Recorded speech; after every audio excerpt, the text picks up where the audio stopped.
using old olive oil as a fire-starting material. William Hovey Smith, 2019. I'm the author of Backyard Deer Hunting and also a new business book, Create Your Own Job Security. In one, I tell you how to survive from wild game by shooting it, cooking it, and eating it.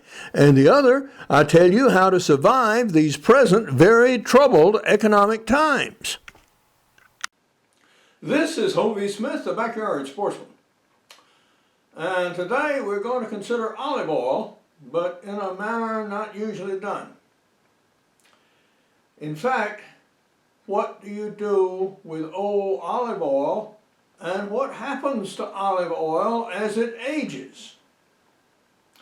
Well, if you go to any Mediterranean country, say Greece or Italy, you will be told that the best olive oil is that which is pressed that year, and that it quickly ages, and that an olive oil that is a year old is still usable, but it loses flavor and value the older it gets, unlike some wines, for example.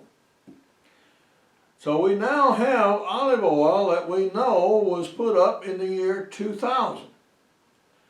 And it was sold in these special decorative decanters, and apparently not sold very well. Its selling price here was all of $2. So apparently this has been a couple of years later that it was finally reduced and sold, compared to this smaller bottle of extra virgin robust olive oil, which sells in a smaller quantity for nearly triple that amount. So what does this old oil taste like? Something akin to kerosene. Yeah, it does not taste good at all. So what do you do with it? Well, classically, in Greece and Rome, olive oil was not only a foodstuff and preservative, it was also a lubricant and an oil used in lamps all over the Mediterranean world. Now this is an Intuit lamp, and it was designed to burn fats, particularly seal fat. And similarly, the oil was poured in a reservoir, a wick put through this neck of some sort, and lit, and that provided your illumination. Now, of course, by Greek and Roman times, the lamps ranged all the way from being very primitive indeed in the poor dwellings to very fancy indeed, and you recover thousands of them from places like Pompeii. Sometimes, because they are so common, yeah, you can buy these ancient lamps in Italy or Spain or Greece or anywhere in the Mediterranean because they are abundant. So what to do? Well, because the oil is flammable, we're going to use it on fire starter to help burn our wood pile out there. And I've been working on an old pecan tree for some weeks now, since Hurricane Michael, and I've now got it mostly reduced down to the trunk, but I still have small limbs and leaves to burn. It's been quite rainy, and so I'm going to use this oil to help encourage the fire. So that's one thing you can do with old, outdated olive oil. And we're at my burn pile attempting to rekindle a fire which I set yesterday and burned to try to burn some very wet and somewhat green wood from a fallen pecan tree that was downed by Hurricane Michael. And we are using some salvaged paper from mail and such to get it started, as well as some olive oil is liquid combustible materials that was bottled in 2000. But right now we're going to rake up the coals, put some fresh leaves and small stuff on it, restack that pile, and hopefully get another pile of cut material on top of it before the rain starts. I'm using hand tools, namely this Fox axe, which is the best small axe I've ever found, to work off these branches. And what I'm doing is trimming the protruding pieces off to leave as straight a section as possible, which is not too straight considering this is pecan and growing in every direction imaginable.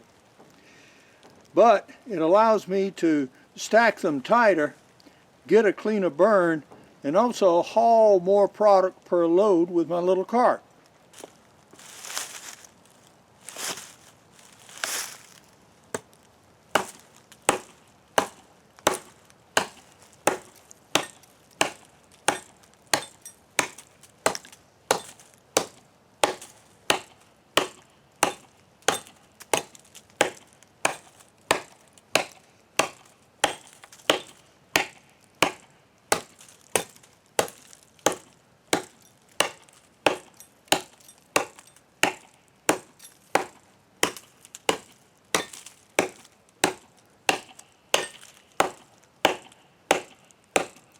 We're now more than halfway through.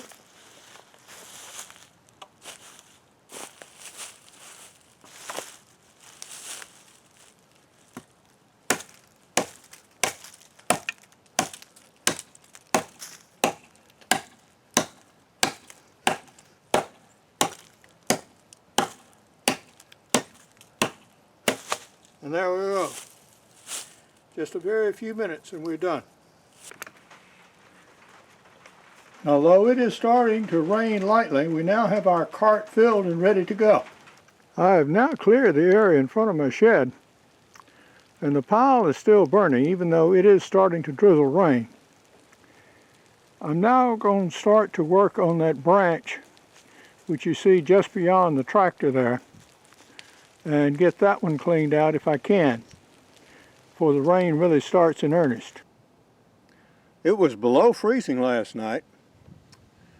Our general plan is going to take our olive oil and pour it over these broken cardboard boxes and then bring in some leaves, which I must also rake up and get off my grass so my grass will live, and pile the leaves on top and ignite the mess so I can again get a good bed of coals started on my burn pile and proceed to burn up the rest of the material I need to get rid of. So we have our rather elegant bottle of olive oil and shall proceed.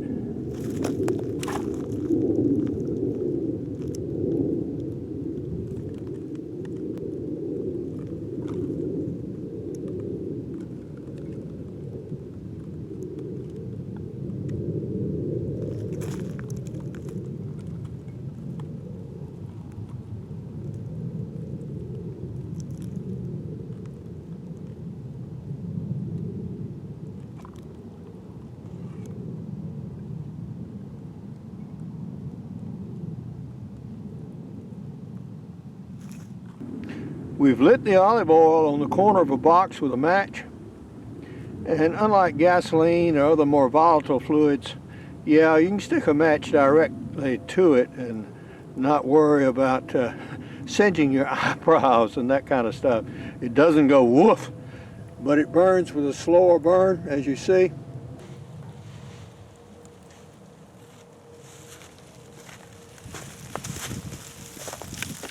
Feed it a little bit.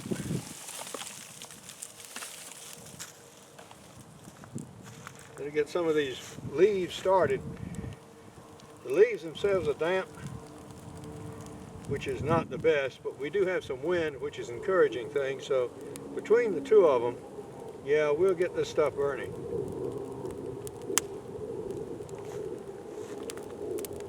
That first little pop means that actually a twig took fire.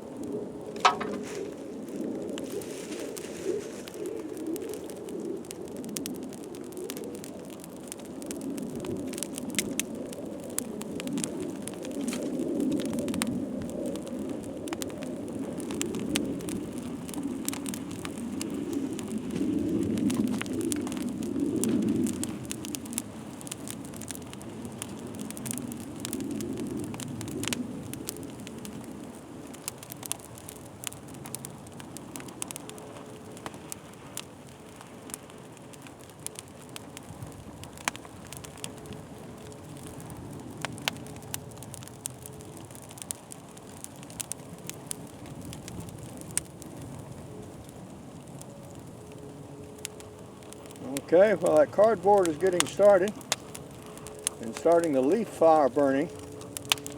We'll go over and get some more materials. The leaves, damp and wet as they may be, have served their intended purpose of actually getting the fire kindled again, and I now have hot coals at the bottom of the flames.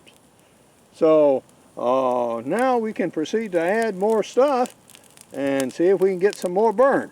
Now we pushed the unburned material toward the crown of the fire, and I have a cart full of springy but drier cuttings that have been aged for a while. That is not absolutely green, and I'm going to put those on now. And I also have a couple of pieces of heavy root section that I'll put on the top of the pile to press everything down towards the hot coals so we can get a faster ignition. Now I have the fire rekindled and started so it will burn anything I put on it, even absolutely green wood. In the meantime, back at our tool shed and tree, we have raked up the leaves which have exposed bare soil. And this is exactly the reason why you need to get these leaves up as soon as possible if you care about your lawn. Personally, I don't give much of a hoot about lawn. I just won't cover on the ground, irregardless of what it is. And right now, my main ground cover is spring clover, and it is the first few days of February, which is much too early for this stuff. On the tree, we have now reduced all the limbs that were less than about 4 inches that I can reach with my electric saw. We did that day before yesterday, and a lot of the crooked wood from that has already been burned. We also had a pile over on the other side of the tree which is now completely gone. I'm now working to get this pile burned up, and we are making good progress towards that.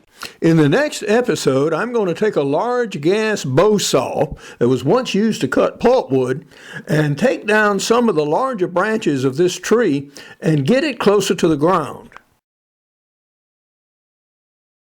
Among my prize-winning books are extreme muzzleloading, backyard deer hunting, crossbow hunting, and practical bow fishing. In my new business book, Create Your Own Job Security, I advocate that people start a whole series of businesses throughout their lives to do whatever they need to do to accomplish their immediate objectives. If you need some money right now, well, I can tell you how to do that. If you need something for longer term stability, yes, I can tell you how to do that too. And if you want something to do in your old age so you can have fun and make a little money, well, yeah, I cover that one as well. Repurposing waste materials such as this paper and old olive oil provides some useful functions as well as keeps the stuff out of the landfill.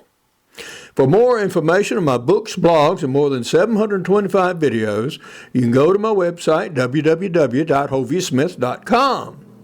For more information on my business books, go to createyourownjobsecurity.com.